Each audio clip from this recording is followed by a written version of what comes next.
میں تو امتی ہوں اے شاہ امم، کر دے میرے آقا اب نظر کرم۔ میں تو امتی ہوں۔ نحمده ونصلي ونسلم على رسولنا الكريم، اما بعد۔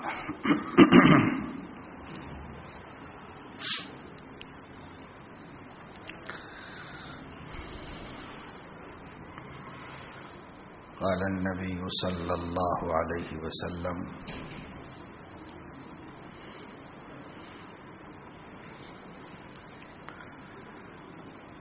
أبغض المباحات إلى الله الطلاق، أو كما قال عليه الصلاة والسلام۔ اللہ تعالیٰ نے انسانی نسل کی حفاظت کے واسطے اور دنیا میں انسانیت کی بقا اور قیام کے واسطے جو نظام بنایا ہے وہ نکاح اور ازدواج کا نظام ہے۔ سب سے پہلے انسان کو اللہ رب العزت نے پیدا کیا تو اسی سے اس کا جوڑا بھی بنایا۔ حضرت آدم علیہ السلام ہی میں سے اپنی قدرت سے ان کا جوڑ نکالا، اور قرآن مجید میں ارشاد فرمایا، اللہ تعالیٰ وہ ہے جس نے انسان کو پیدا کیا اور اسی سے اس کا جوڑ بنایا۔ یا ایھا الناس اتقوا ربکم الذی خلقکم من نفس واحدہ وخلق منها زوجہا۔ اے لوگو، اپنے رب سے ڈرو جس نے تم کو ایک ذات سے پیدا کیا ہے اور اسی سے اس کے جوڑ کو اور اس کے زوج کو پیدا کیا ہے۔ وَبَثَّ مِنْهُمَا، پھر ان دونوں کے ذریعے سے رِجَالًا كَثِيرًا وَنِسَاءً، دنیا میں عورتوں مردوں کا یہ نظام قائم کیا۔ بہت سے مرد، بہت سی عورتیں ان کے ذریعے سے وجود میں آئیں۔ یہ نظام اللہ تبارک و تعالی شانہ نے بنایا اور یہ فرمایا کہ یہ جو جوڑ ہم نے بنایا ہے تو جعل بینکم مودۃ ورحمہ، ہم نے تم جوڑوں کے درمیان میں مودت اور رحمت بھی پیدا کی ہے۔ اور یہی وجہ ہے کہ اللہ کے نبی صلی اللہ علیہ وسلم نے فرمایا، میں نے رشتے ازدواج سے زیادہ آپس میں محبت پیدا کرنے والی کوئی چیز نہیں دیکھی۔ دو غیر آدمی ہوتے ہیں، بسا اوقات تو کوئی جان پہچان بھی نہیں ہوتی، بالکل اجنبیت ہوتی ہے، نہ رشتہ نہ ناتا، اور بہت سی دفعے پر علاقہ بھی الگ الگ ہوتا ہے، شہر بھی دوسرے جدا ہوتے ہیں، بس مقدر سے رشتہ طے پاتا ہے اور اس کے بعد نکاح ہو جاتا ہے۔ تو اللہ تعالیٰ کا یہ وعدہ ہر کسی انسان کو دکھائی دیتا ہے، وَجَعَلَ بَيْنَكُمْ مَوَدَّةً وَرَحْمَةً۔ اللہ تعالیٰ اجنبیت کے باوجود، دوریوں کے باوجود، غیریت کے باوجود، ایک دوسرے سے انجان ہونے کے باوجود، بس ایجاب و قبول کے بعد، نکاح قائم ہو جانے کے بعد اپنے وعدے کے مطابق مودت پیدا کر دیتا ہے اور ان کے درمیان رحمت پیدا کر دیتا ہے۔ یعنی ایک دوسرے کی تکلیف کو برداشت نہیں کر سکتے، ایک دوسرے کے لیے دل نچھاور کرنے کا جذبہ پیدا ہوتا ہے۔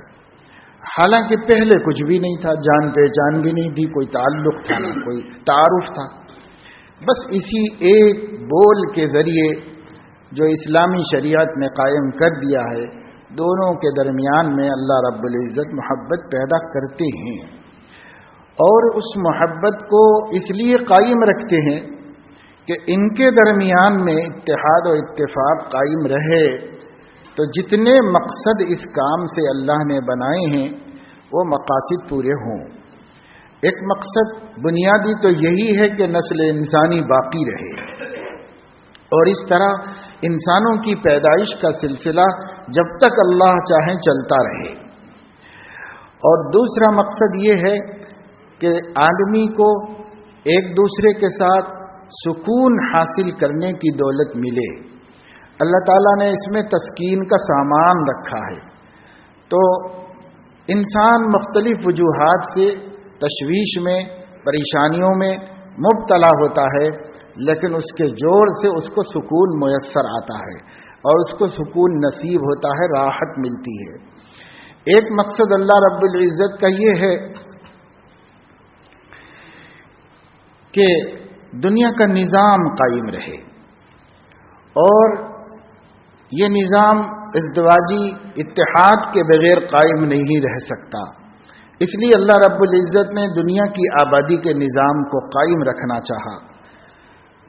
اور ایک مقصد اللہ رب العزت کا یہ ہے کہ انسان فطری طور پر ایک عمر کو پہنچنے کے بعد اپنے اندر صنف مخالف کی طرف رجحان محسوس کرتا ہے۔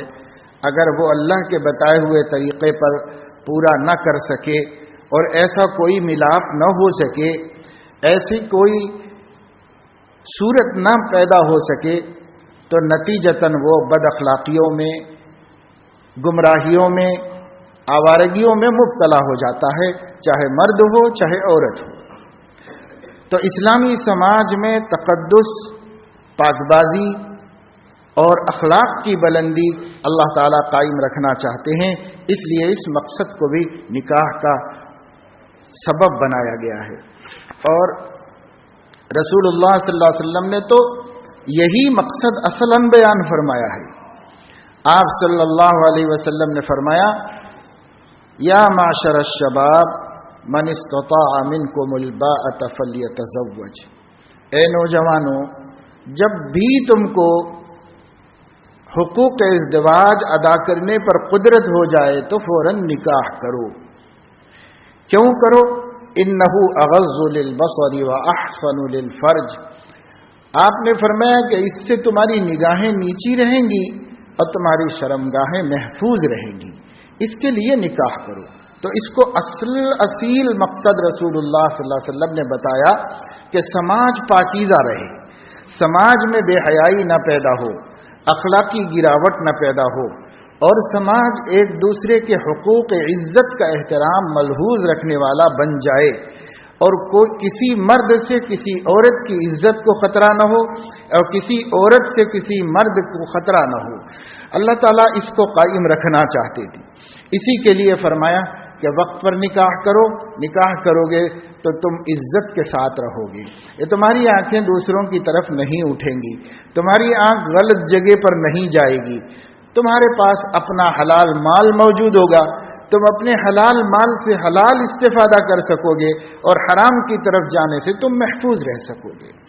جیسے آنکھیں محفوظ رہیں گی، نبی نے فرمایا کہ شرمگاہیں بھی محفوظ رہیں گی، اس لیے کہ آدمی ان کا ناجائز و غلط استعمال اسی وقت کرتا ہے جب اس کے پاس جائز صورتیں موجود نہ ہو۔ اگر اس کے پاس جائز صورت موجود ہے تو وہ ناجائز کی طرف کیوں جائے گا خواہ؟ ہر انسان کے نزدیک بے حیائی ہے، چاہے کوئی کہے چاہے کوئی نہ کہے، تو کوئی بھی آدمی اس طرف نہیں جاتا۔ لیکن جب جاتا ہے جب اس کے پاس حلال سامان اپنی خواہش نفس کی تکمیل کا موجود نہیں ہوتا۔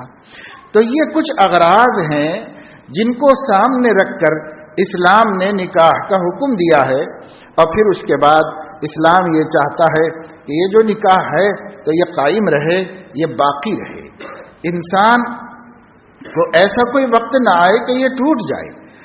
جب ایک دفعہ جڑ جائے تو ہمیشہ کے لیے جڑا رہے۔ اس بات کو عقلی طور پر بھی لوگوں نے سمجھا تھا، غیر مسلمین خصوصاً ہندوستان کے ہندو مذہب اور دھرم میں شروع سے یہ بات تھی کہ ایک مرتبہ نکاح ہوتا ہے تو وہ کبھی ٹوٹ نہیں سکتا. ان کے ہاں نکاح کا بندھن ٹوٹنے کے قابل ہی نہیں ہوتا تھا، اور اس کو انہوں نے اس غلط نظریے تک پہنچا دیا تھا کہ اگر کسی آدمی کا مثلا شوہر کا انتقال ہو جائے بیوی کی موجودگی میں، تو ان کے نزدیک یہ ضروری تھا کہ بیوی بھی شوہر کے ساتھ اس جلنے میں شریک ہو جائے، وہ اس کے ساتھ ختم ہو جائے، اس لیے کہ شوہر کے بعد اب اس کے لیے دنیا میں کہیں بھی عزت بچانے کا موقع نہیں ہے. اگر وہ کہیں بھی جاتی ہے تو اپنی عزت کو خراب کرتی ہے، اور نکاح ایک دفعہ ہوتا ہے اور اس کے بعد پھر نہیں ہو سکتا. عورت کی حد تک چونکہ ایک طرفہ قانون تھا، چونکہ ان کا مذہب ظالمانہ تھا، چونکہ ان کے مذہب کے قوانین میں ہر کمزور پر زیادتی روا رکھی گئی تھی، تو انہوں نے یہ کیا کہ بھائی بیوی کا انتقال ہو جائے تو مرد تو زندہ رہ سکتا ہے، لیکن شوہر کا انتقال ہو جائے تو بیوی زندہ نہیں رہ سکتی، اس کو اس کے ساتھ میں جل کر بھسم ہو جانا چاہیے، ختم ہو جانا چاہیے. اور عرصے دراز تک ہندوستان کی سرزمین میں ستی کی یہ رسم جاری تھی. قریب زمانے میں قانون بنا کر حکومت نے اس پر پابندی لگائی، ورنہ مذہب میں تو یہی تھا. مذہب وہ اب بھی یہی کہتا ہے. یہ قانونی طور پر اس پر پابندی لگائی گئی کہ چاہے مذہب کا بھی یہ حکم ہو لیکن ایسا ظالمانہ حکم چلنے نہیں دیں گے. تو اس انسانی حقوق کی تنظیموں کے پریشر کے بعد یہ قانون بنایا گیا.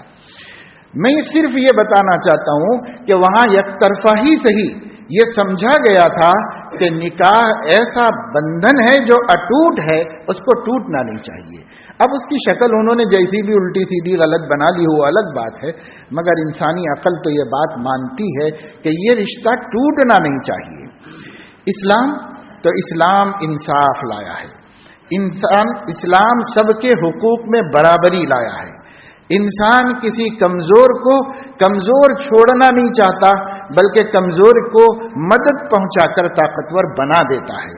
اس وجہ سے اسلام نے ایسا کوئی قانون تو متعارف نہیں کرایا کہ ایک مر جائے تو دوسرے کو بھی مرنا پڑے گا، ایک کی فطری موت آ جائے تو دوسرے کو اختیاری طور پر مرنا پڑے گا. ایسا کوئی ظالمانہ قانون اسلام نے نہیں بتایا، لیکن اسلام نے یہ کہا کہ یہ رشتے کو ٹوٹنے مت دو اپنے اخلاق کے ذریعے سے. اخلاق کا آپ سمجھیے کہ کوئی گم دیا ہے، پیسٹ دیا ہے، جس سے اسلام یہ چاہتا ہے کہ تم خلق کا استعمال کرو، اور ایک دفعہ یہ رشتہ جڑ جائے تو کبھی ٹوٹنے نہ پائے. اس کو توڑنا کسی بھی طریقے سے توڑنے کی فکر مت کرو، اور اگر ایسے حالات آ جائیں تو جوڑے رکھنے اور نباہ کرتے رہنے کی ہمت پیدا کرو. اسلام کی تعلیم یہ ہے. تو طلاق جو اسلام میں ایک حکم ہے، تو لوگ یہ سمجھتے ہیں کہ یہ کھلونا ہے. یہ کھلونا نہیں ہے. طلاق اسلام کے اندر ایک ناگزیر ضرورت ہے جس کو باقی رکھا گیا، کیونکہ یہ کامل اور مکمل مذہب تھا. تو ایک کامل مذہب میں آخری سے آخری درجے کی مجبوری کی صورت کا حل بھی ہونا چاہیے تھا. اس لیے اس مذہب کے اندر وہ حل رکھا گیا ہے، لیکن وہ حل پسندیدہ نہیں. اسی کو اللہ کے نبی صلی اللہ علیہ وسلم نے ارشاد فرمایا. اللہ پاک نے روئے زمین پر جتنی مخلوق پیدا فرمائی ہے، جتنی چیزیں بھی اللہ تعالیٰ نے دنیا میں پیدا فرمائی ہیں، اس میں بہت سی چیزیں اچھی بھی ہیں اور بہت سی چیزیں بظاہر اچھی نہیں ہیں، لیکن اللہ نے کسی حکمت سے پیدا کی ہے. تو بہت سی ناپسندیدہ چیزیں بھی ہیں دنیا میں اور بہت سی پسندیدہ چیزیں بھی ہیں. مثلا چوپائے ہیں، وہ پسند ہیں انسانوں کو، اور انسان ان کی پرورش کرتا ہے، ان کو پالتا ہے تو خوش بھی ہوتا ہے، فائدہ بھی اٹھاتا ہے ان سے. لیکن زہریلے جانور ہیں، درندے ہیں، ان سے کسی کو محبت نہیں ہے. انسان اس سے گھبراتا ہے، وہ انسان کو ضرر پہنچاتے ہیں، وہ اس کو ڈستے ہیں، وہ اس کی زندگی کے مزے کو ختم کر دیتے ہیں. اس وجہ سے ان کو ناپسند کیا جاتا ہے. تو کائنات میں بہت سی چیزیں پسندیدہ بھی ہیں اور بہت سی چیزیں ناپسندیدہ ہیں، اور اللہ نے مگر ان کو کسی مصلحت سے پیدا کیا ہے. اب اللہ کے نبی کیا فرما رہے ہیں، اس کو سنیے کہ اللہ کے نبی فرما رہے ہیں اللہ نے جتنی چیزیں مخلوق کی ہیں ان چیزوں میں اللہ رب العزت کو اگر سب سے زیادہ ناپسند کوئی چیز ہے تو وہ طلاق دینا اللہ کو ناپسند ہے، کیونکہ وہ بھی اللہ کی ایک مخلوق ہے، اللہ نے اس کو پیدا کیا، ان الفاظ کو، اس عمل کو اللہ نے پیدا کیا، اللہ کی مخلوق ہے۔ تو اللہ فرما رہے ہیں کہ میں نے جتنی مخلوقات پیدا کی ان ساری مخلوقات میں اس سے زیادہ ناپسندیدہ کوئی چیز میں نے نہیں پیدا کی، یہ سب سے زیادہ ناپسندیدہ چیز تھی، مگر انسانوں کی کسی وقت کی ضرورت تھی، اس ضرورت کی وجہ سے میں نے اس کو اسلام میں رکھا اور اس کو شریعت کا حصہ بنایا۔ اللہ کے نبی صلی اللہ علیہ وسلم نے یہ خبر دے کر اپنے امتیوں کو بتا دیا کہ تم سانپ بچھو سے اگر ڈرتے ہو تو اللہ کو چونکہ اس سے بھی زیادہ ناپسند طلاق ہے تو تم اس سے بھی زیادہ اس سے ڈرو اور اس سے دور رہو اور اپنی حفاظت کرو۔ لیکن جہالت کی وجہ سے، لا علمی کی وجہ سے، اس کی شناعت اور اس کی برائی سے ناواقفیت کی وجہ سے لوگ یہ سمجھنے لگے کہ اپنا جی چاہے تو نکاح کرو، اپنا جی چاہو تو طلاق دے دو، اور جب چاہے کسی کی زندگی اجاڑ دو، اور جب چاہے اپنی اولاد کے مستقبل کو تاریخ و تباہ کر دو۔ یہ کھیل بن گیا لوگوں کے اندر، حالانکہ اسلام نے اس کو ایک سخت مجبوری کے لیے رکھا ہوا تھا۔ آپ اگر ایڈورٹائز دیکھیں کہ بہت بہترین قسم کا کسی نے ایسا مرہم نکالا ہے کہ اگر آدمی کا ہاتھ جل کر جھلس جائے تو بھی اس پر لگا دینے سے سکون ہو جاتا ہے۔ تو ایسے ہزار ایڈورٹائز پڑھ کر بھی آپ کسی ایک عقل مند کو نہیں پائیں گے جو اپنا ہاتھ چولہے میں اور آگ میں اور بھٹی میں اس لیے ڈال رہا ہے کہ ایک مرہم کا اسے پتہ چل گیا ہے کہ اس سے سکون مل جائے گا، اس کے لیے کوئی بھی نہیں ڈالے گا۔ تو کوئی سمجھے کہ جب ہم اپنی دنیا کو، اپنے جسم کو، اپنی صحت کو نقصان پہنچانے سے اتنا ڈرتے ہیں تو جو چیز اللہ تعالیٰ کو ناپسند ہے مگر انسانوں کی ضرورت کے تئیں اللہ نے اس کو پیدا کیا ہے، اس کو اپنے دین کا حصہ بنایا ہے، تو اس کو ہم اس طرح استعمال کریں، یہ کوئی بھی عقل مند نہیں سمجھ سکتا۔ لیکن ہمارا سماج اس وقت میں اس مسئلے میں حد سے تجاوز کر گیا۔ روزانہ جیسے نکاح ہو رہے ہیں لوگوں کے، ایسے ہی طلاقیں بھی ہو رہی ہیں، بے حساب طلاقیں ہو رہی ہیں۔ اب بہت سے تو ایسے جاہل گوار ہیں کہ ہیں تو مسلمان، لیکن اللہ کے ان بندوں کو یہ بھی نہیں معلوم کہ طلاق کے نتائج کیا ہوتے ہیں، اور اس کے بعد اس کو اس کے ساتھ تعلق رکھنا جائز ہوتا ہے کہ ناجائز ہوتا ہے، اور اگر تعلق نبھانا چاہتا ہے تو اس کی جائز شکلیں کیا ہوتی ہیں، یہ سب تو جانتا نہیں، طلاق دیا ہوا ہے اور پھر گھر میں رکھا ہوا ہے۔ ہندوستان کے بعض صوبے ایسے ہیں جہاں کہا جاتا ہے کہ شاید ہی کسی گھر میں کوئی بہو ایسی ہوگی جس کو طلاق نہ دے دی گئی ہو، اب پھر بھی وہ اپنے سسرال ہی میں رہتی ہے، وہیں پر زندگی گزارتی ہے، لیکن وہ طلاق شدہ ہوتی ہے۔ تو طلاق ان کو پتہ ہی نہیں کہ طلاق دینے کا مطلب کیا ہوتا ہے، لیکن دیے ہوئے ہیں طلاق اور احکام سے واقف نہیں، بے خبر۔ غصے میں اکثر لوگ کہتے ہیں کہ غصے میں ہو گئی طلاق، اب بیوی بھی کہتی ہے کہ نہیں بہت غصے میں تھے انہوں، اور شوہر بھی کہتا ہے کہ میں بہت غصے میں تھا۔ تو بھائی غصے میں تو تھے نا، غصے میں ہی تو ہوتا ہے یہ سب کچھ۔ کوئی محبت سے، پیار سے کسی کو طلاق نہیں دیا آج تک، جس نے بھی طلاق دی وہ غصہ آنے کی وجہ سے دی، ناراض ہونے کی وجہ سے دی، تکلیف پہنچنے کی وجہ سے دی۔ اچھے خاصے کھیلتے کودتے تو نہیں دیتے کوئی کسی کو طلاق۔ تو یہ غصہ کیا ہے؟ غصہ اپنی جگہ برا مرض ہے، غصہ اپنی جگہ خطرناک صفت ہے انسان کے اندر، اگر اس پر قابو نہ ہو تو وہ انسان کہلانے کے قابل نہیں ہوتا۔ اللہ کے نبی صلی اللہ تعالی علیہ وسلم نے فرمایا پہلوان وہ نہیں ہے جو کسی دوسرے آدمی کو پچھاڑ دے اور اس سے بازی جیت لے، بلکہ پہلوان وہ ہے جو غصے کے وقت اپنے نفس پر، زبان پر قابو رکھا ہوا ہو، غصے میں بھی جو بولنا چاہیے وہی بولے، غصے میں بھی جو کرنا چاہیے وہی کرے، تو وہ انسان ہے۔ اور اگر وہ غصے میں جو جی میں آیا کر بیٹھتا ہے تو وہ تو حیوان ہے، وہ انسان کیسے ہو سکتا ہے؟ انسان وہ ہے جس کو غصہ تو آنا چاہیے، مگر غصہ آئے تو وہ نہیں کرنا چاہیے جو جانور کو غصہ آتا ہے تو کرتا ہے، تب وہ کچھ نہیں سوچتا. ہاتھی کو غصہ آ جائے, بیل کو غصہ آ جائے, تب وہ کچھ سوچتے ہیں کیا؟ وہ کچھ نہیں سوچتے, بس ان کے جو جی میں آیا وہ کر گزرتے ہیں, چاہے اپنا نقصان ہو جائے چاہے سامنے والے کا نقصان ہو جائے. لیکن انسان وہ ہے جو غصے میں بھی سوچتا ہے کہ نہ میرا نقصان ہو نہ سامنے والے کا نقصان ہو, کچھ حل نکلے اس مسئلے کا جس مسئلے کی وجہ سے غصہ آیا ہے. آدمی ہوتا ہے تو یہ سوچتا ہے.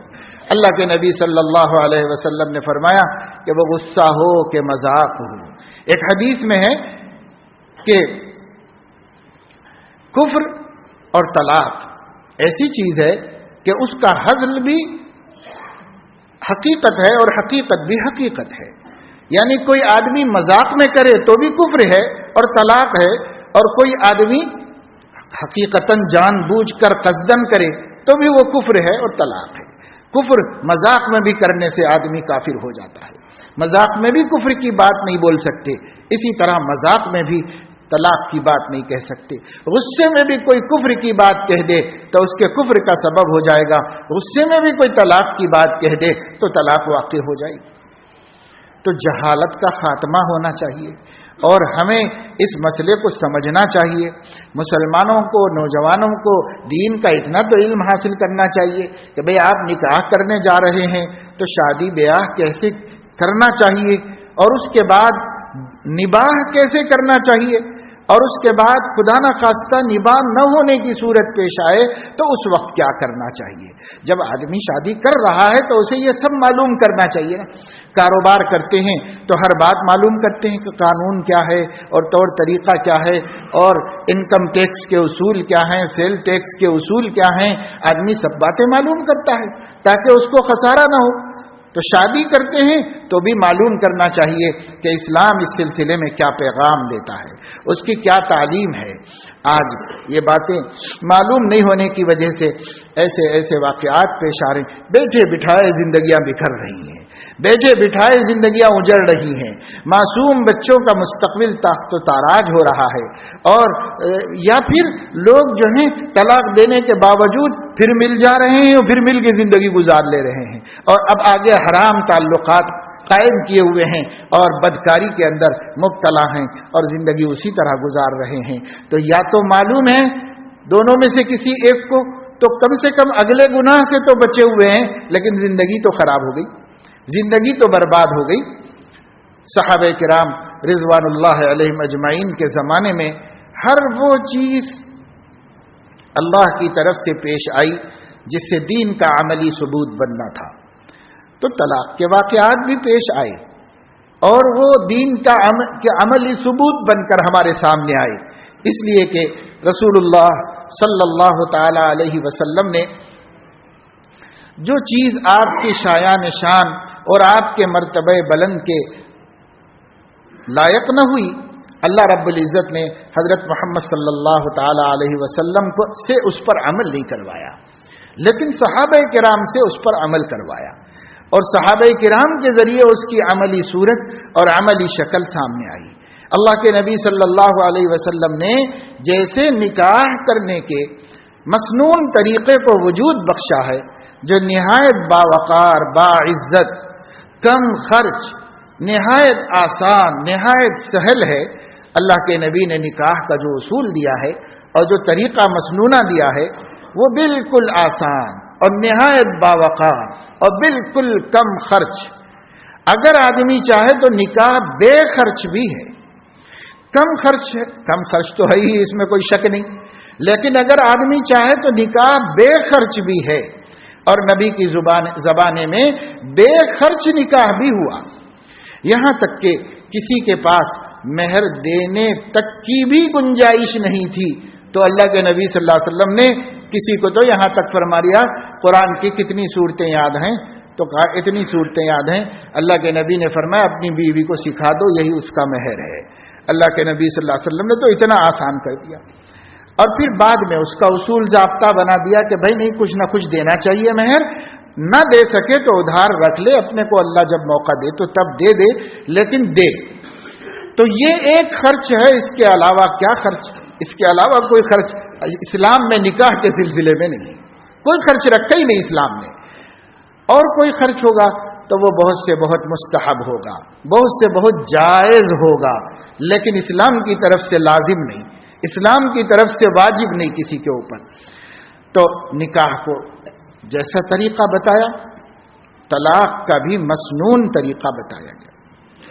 اللہ کے نبی صلی اللہ علیہ وسلم کی ہدایت یہ ہے کہ اگر کسی کو اپنی بیوی سے اختلاف ہو جائے، اس کی زیادتیوں سے، اس کی نافرمانیوں سے، اس کی بد اخلاقیوں سے، یا اس کی بری صفتوں اور گندی عادتوں کی وجہ سے، کسی بھی وجہ سے اگر آدمی کا اعتماد ختم ہو جائے، آدمی کا تعلق اس کے ساتھ اب باقی رہنا مشکل ہو جائے، تو اللہ کے نبی صلی اللہ علیہ وسلم نے اور اللہ پاک نے قرآن کریم میں، نبی نے حدیثوں میں اس کا طریقہ بتایا کہ ایک دم سے آدمی طلاق تک نہ چلا جائے، سوچے بھی نہیں، تصور بھی نہ کرے۔ وہ اللہ کی سب سے ناپسندیدہ مخلوق ہے، وہ الفاظ ہی اللہ کو گوارا نہیں ہیں، تو وہاں نہ چلا جائے آدمی، بلکہ آدمی کو چاہیے کہ وہ نباہ کی صورتیں نکالے۔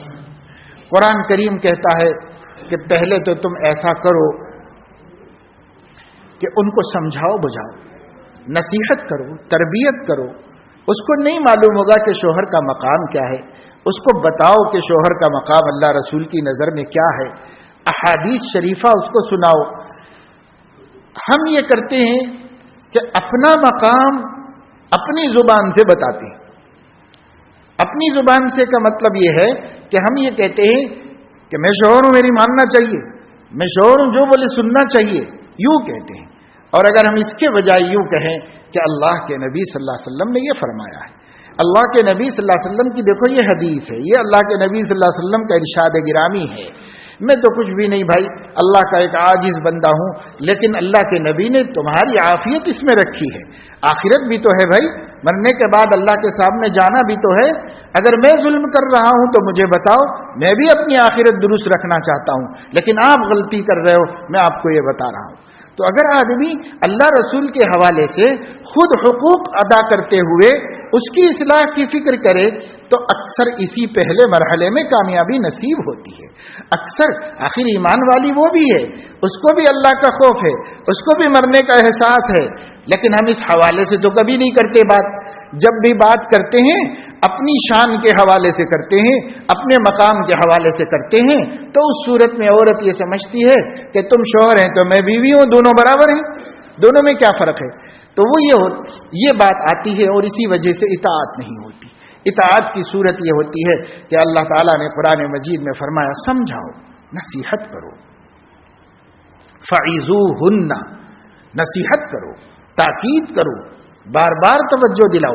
یہ بات ناپسندیدہ ہے، اگر وہ دین کے خلاف ہے تو دین کے حوالے سے بتاؤ، اخلاق کے خلاف ہے تو اخلاق کے حوالے سے بتاؤ، اگر اپنی راحت کے خلاف ہے تو اس حوالے سے بتاؤ، اور ہر ایک کا مقام رکھو کہ بھئی میری راحتوں میں اگر وہ حق تلفی کرتی ہے تو کتنا ناراض ہونا چاہیے، اخلاق کے معاملے میں حق تلفی کرتی ہے تو کتنا ناراض ہونا چاہیے، اللہ اور اس کے رسول کے بارے میں حق تلفی کرتی ہے تو کتنا ناراض ہونا چاہیے۔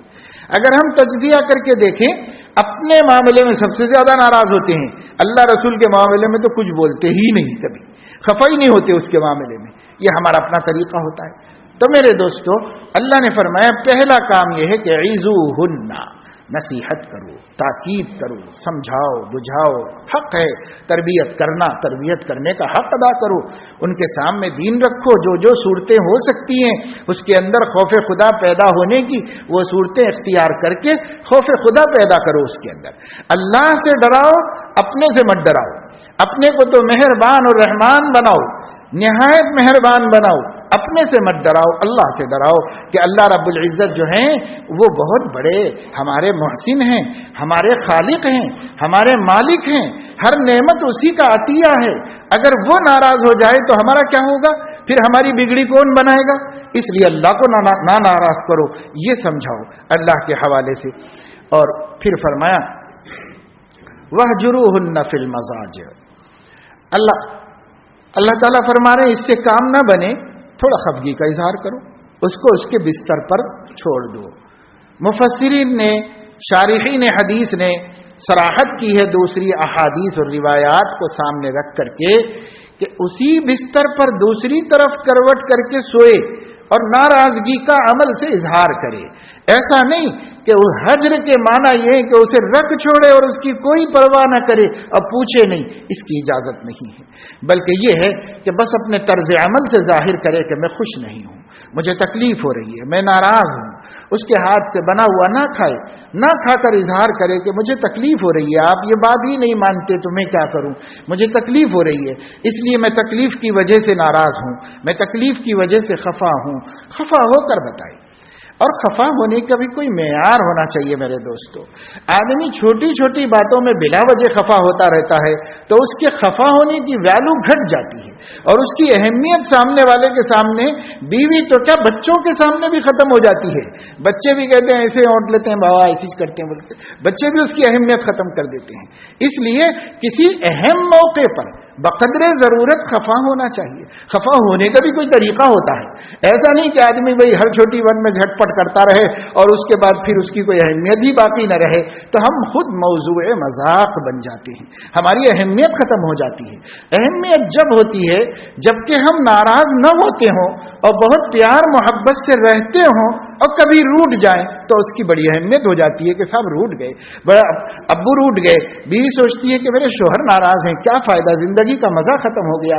تو اس کو جب اثر ہوگا، آپ صبح میں، دوپہر میں، شام میں 25 وقت روٹتے ہیں تو آپ کے روٹنے کی کیا اہمیت ہے، اس کا کوئی مقام ہی نہیں باقی رہے گا. وہ تو روز روز کا مشغلہ ہو جائے گا، تو اس مشغلے سے کوئی پریشر نہیں پڑتا، اس کا کوئی اثر نہیں ہوتا. تو اس لیے خفا ہونا بھی ایک مناسب وقت پر ہوتا ہے، مناسب غلطی پر ہوتا ہے. ہر ذرا سی معمولی بات پہ ناراض ہیں، روٹے ہوئے ہیں تو یہ بھی مسخرہ پن ہو جاتا ہے. اس سے کوئی ہماری عظمت پیدا نہیں ہوتی، ہمارا مقام پیدا نہیں ہوتا. تو خفا ہو، خفگی کا اظہار کرے. فرمایا کہ اس سے بھی اگر نفع نہیں ہوتا تو وَضْرِبُوهُنَّ، ان کی تنبیہ کرے، ان کی کچھ سختی کرے، پٹائی کرے. پٹائی کرے. مفسرین نے اور شارحین حدیث نے مسائل اس کے تحت یہ بیان فرمائے ہیں کہ اے وَضْرِبُوهُنَّ غَيْرَ مُبَرَّحٍ، پٹائی کرو اگر تربیت کی ضرورت ہے، تنبیہ کی ضرورت ہے، لیکن ایسا مار نہیں مارنا چاہیے جس سے اس کو زخم آئے یا اس کو کوئی ایسی تکلیف پہنچ جائے جو شرعی طور پر واجب القصاص ہوتی ہے. ایسی تکلیف اس کو نہیں پہنچنا چاہیے. بلکہ اسی وجہ سے شارحین حدیث نے کہا وَضْرِبُوهُنَّ بِالسِّوَاكِ، مسواک سے پٹائی کرو تاکہ زخم نہ آئے اور کوئی تکلیف نہ پہنچے اور ضرر نہ ہو اس کو. اضرار اسلام میں حرام ہے، کسی کے جسم کو نقصان پہنچانا جائز نہیں ہے.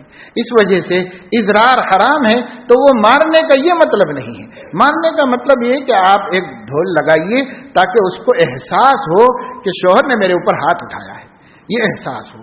تو اس لیے اس کو اسلام نے اس کی گنجائش رکھی. اور خود حضور اکرم صلی اللہ تعالی علیہ وسلم نے ایک حدیث میں فرمایا کہ کوئی شوہر اپنی بیوی کے منہ پر نہ مارے.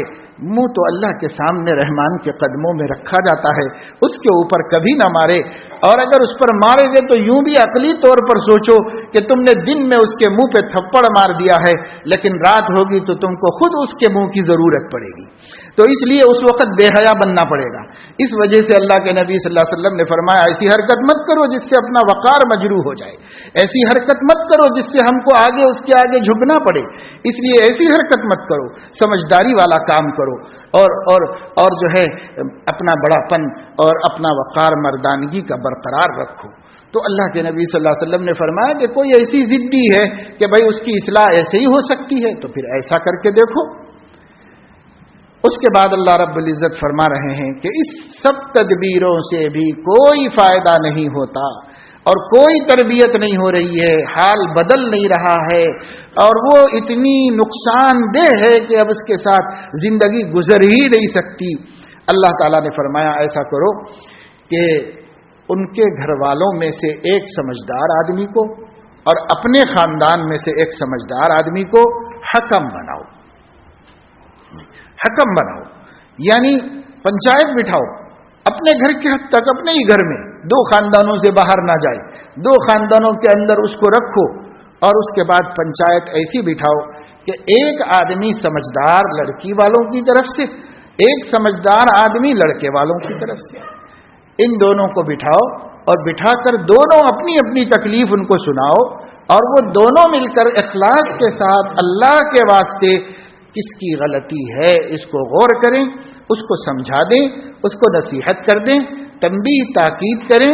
اللہ تعالیٰ فرما رہے ہیں کہ اگر وہ لوگ ان یریدا اصلاحا یوفق اللہ بینہما، اگر خاندان کے یہ دو بزرگ ان دونوں کو جوڑنے کا منصوبہ بناتے ہیں تو اللہ اپنی توفیق سے ان دونوں میں موافقت پیدا کر دے گا، اللہ دونوں کے دل قریب کر دے گا اگر ایسی کوشش کرتے ہیں تو یہ کوشش کرواؤ۔ اللہ تعالیٰ نے فرمایا کہ حکما من اہلہ و حکما من اہلہا، ایسا نہیں کہ ایک طرفہ طور پر ہم ہی ایک ہی خاندان کے لوگ بیٹھ کے ایک فیصلہ کر لے رہے، تو اس سے کیسے فیصلہ ہوگا؟ اس سے فیصلہ نہیں ہوگا۔ فیصلہ یہ جب ہوگا جب دونوں خاندان کے سمجھدار لوگ بیٹھ کر کے فیصلہ کریں، جذباتی لوگ نہیں۔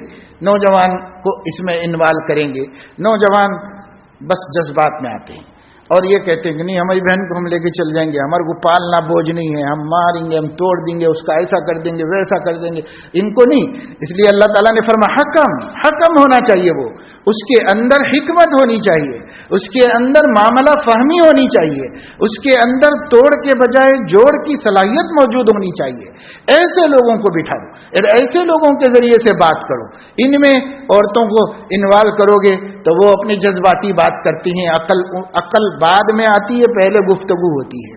اور نوجوانوں کو انوالو کریں گے تو ان کو خونی جذبات جوش میں آتا ہے اور وہ کہتے ہیں کہ صاحب نہیں ہم ایسا کر دیں گے، ہم ویسا کر دیں گے، تو ان کو انوالو نہیں کرو، حکم کو انوالو کرو، عقل والے، سمجھ والے، تحمل والے، برداشت کرنے والے، معاملے کی نزاکتوں کو سمجھنے والے، زوجین کے درمیان اختلافات کی وجوہات کو سمجھنے والے، ایسے سمجھدار لوگوں کو بٹھاؤ جو بیٹھ کر کے یہ کوشش کریں کہ بھائی بچی بھی علیحدہ نہ ہو اور یہ بچے کا بھی نقصان نہ ہو، یہ زندگی آگے بڑھے اور یہ زندگی پھلے پھولے، جن کا جذبہ یہ ہو اور جن کا ارادہ یہ ہو، ایسے لوگوں کو بٹھاؤ۔ اور اگر وہ لوگ بھی اس نتیجے پر پہنچ جاتے ہیں کہ بھائی یہ جمنے والی بات نہیں ہے، لہذا علیحدگی ہی مناسب ہے اور بہتر ہے اور اسی میں طرفین کا بھلا ہے اور دونوں کا خیر ہے، تو ازراہ خیر خواہی دونوں مل کر متفق ہو کر اس کا فیصلہ کر دیں کہ بھئی اب علیحدگی ہی مناسب ہے۔ جب یہ فیصلہ ہوگا تو چونکہ دو خاندانوں کے اتفاق رائے سے ہوا ہوگا تو اس وجہ سے آگے اختلافات، کیسز، مقدمات، جھگڑے، لڑائیاں، قتل و غارت گری، عداوت، دشمنی، یہ سب اوائڈ ہو جائے گی، یہ سب پیدا ہی نہیں ہوگی اگر دونوں کے اتفاق سے یہ بات طے پاتی ہے۔ تو اللہ تعالیٰ فرما رہے ہیں جب ایسا اتفاق ہو جائے تو پھر شوہر کو چاہیے کہ وہ سنت کے مطابق ہر پاکی میں ایک طلاق دے، بس پاکی کی حالت میں دے، عورت ناپاک ہو اس وقت نہ دے، کیونکہ فطری طور پر عورت ناپاک ہوتی ہے تو اس کی طرف رغبت نہیں ہوتی، اور جب عورت پاک ہوتی ہے تو اس کی طرف رغبت ہوتی ہے۔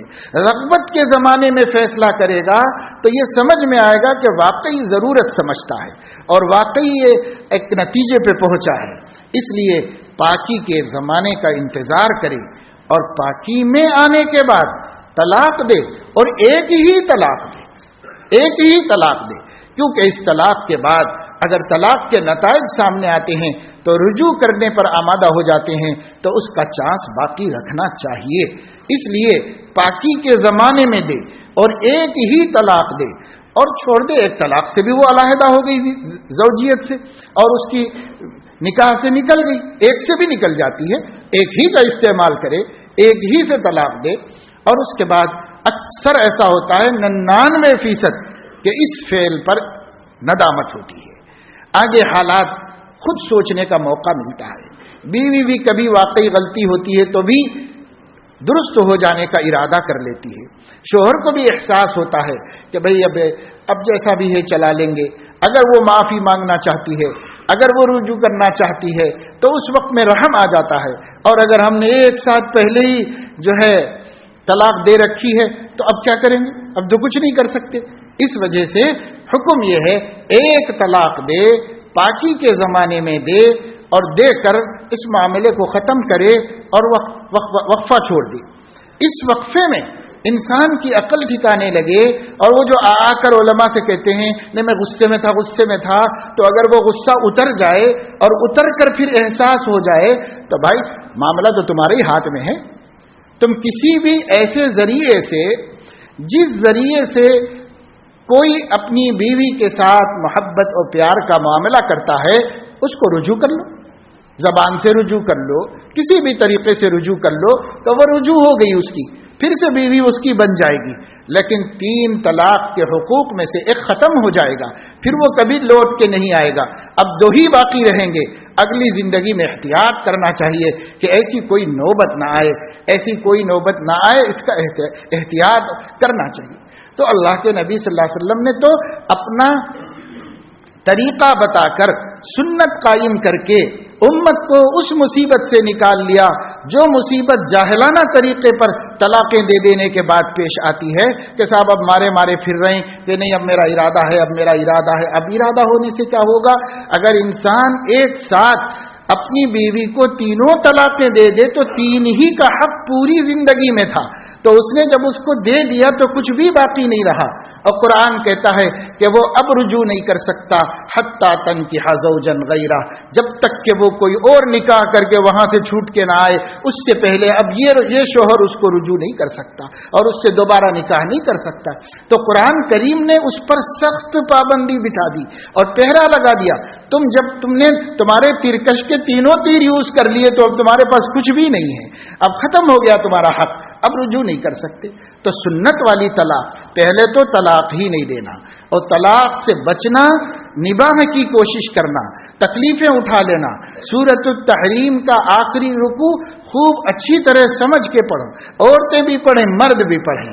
اللہ تعالیٰ نے اس میں عورتوں کی مثال دی، حضرت نوح اور حضرت لوط کی بیویوں کی، جو اپنے شوہروں کی اتنی نافرمان تھیں کہ شوہر پیغمبر تھے اور وہ کافر تھی، اتنی نافرمان. اور اللہ تعالیٰ نے حضرت مریم اور حضرت آسیہ امرأت فرعون کا ذکر کیا اس رکوع کے اندر، جس میں یہ بتایا کہ بیویاں اتنی فرما بردار تھیں، اتنی فرما بردار اور نیکوکار تھیں کہ شوہر فرعون وقت ہے لیکن وہ اللہ تعالیٰ کی فرما بردار ہے، صالحہ قانتہ ہے. تو یہ مثال بھی دے دی، یہ بھی دے دی. کیوں دے دی؟ قرآن میں اتارا گیا. کیوں اتارا گیا؟ تاکہ مسلمانوں کے سماج میں ان مثالوں کو سامنے رکھ کر کتنے ہی ناموافق حالات ہوں، ان کو نباہ لینے کی جرت پیدا ہو جائے، ان کو نباہ لینے کی ہمت پیدا ہو جائے. اور انتہائی آخری لازمی مجبوری کی صورت پیش آئے تو اس مجبوری کی صورت میں طلاق کا استعمال کرے، لیکن سنت کے مطابق کرے. وہ یہ کہ پاک ہونے کا انتظار کرے. عورت پاک ہو جانے کے بعد اس کے پاکی کے دنوں میں صرف 1 دفعہ طلاق دے کر اس کے گھر بھیج دے اور علیحدہ کر دے اپنی زوجیت سے. آگے پچھتاوا ہوگا تو چانس موجود ہے، آگے کوئی حالات میں دخیل ہو کر نباہ بنانے کی کوشش کرے گا تو چانس موجود ہے. بہت کچھ ہے، نہیں ہے تو 1 طلاق سے بھی وہ علیحدہ ہو گئی، قصہ ختم ہو گیا، لیکن گنجائش باقی ہے. تو جہالت کی وجہ سے اب جو ہو رہا ہے، جو ایسے چاہے طلاقیں دے رہے ہیں، بے انتہا طلاقیں دے رہے ہیں، اور اس کے بعد جا کر کے پھر مارے پھر رہے ہیں دارالافتاؤں میں کہ فتویٰ دو، گنجائش نکالو. اس سے بچنے کی ضرورت ہے. اسلام میں جو چیز حرام ہے وہ بہت سخت حرام ہے. طلاق ہو جانے کے بعد پھر بیوی کے ساتھ نباہ کرنا حرام کاریوں میں مبتلا ہونا ہے، اور اس کے بعد اولاد کا پیدا کرنا زنا کی اولاد پیدا کرنا ہے. اس لیے بہت ڈرنے کی ضرورت ہے، بہت ڈرنے کی ضرورت ہے. اس مسئلے میں مسلمانوں کو علم پہنچائیے. ہر انسان کو نکاح کرنے سے پہلے ہی یہ سب باتیں جان لینے کی ضرورت ہے کہ نکاح کس کو کہتے ہیں، طلاق کس کو کہتے ہیں، نکاح کو کرنے کے بعد کیا حقوق عائد ہوتے ہیں، بیوی پر کیا حق ہیں، شوہر پر کیا حق ہے. اگر یہ ادا ہوتے رہیں تو کبھی اختلاف کی نوبت نہیں آتی. کتنی زندگیاں ہیں غربت کے باوجود، فاقہ کشی کے باوجود، بیماریوں کے باوجود،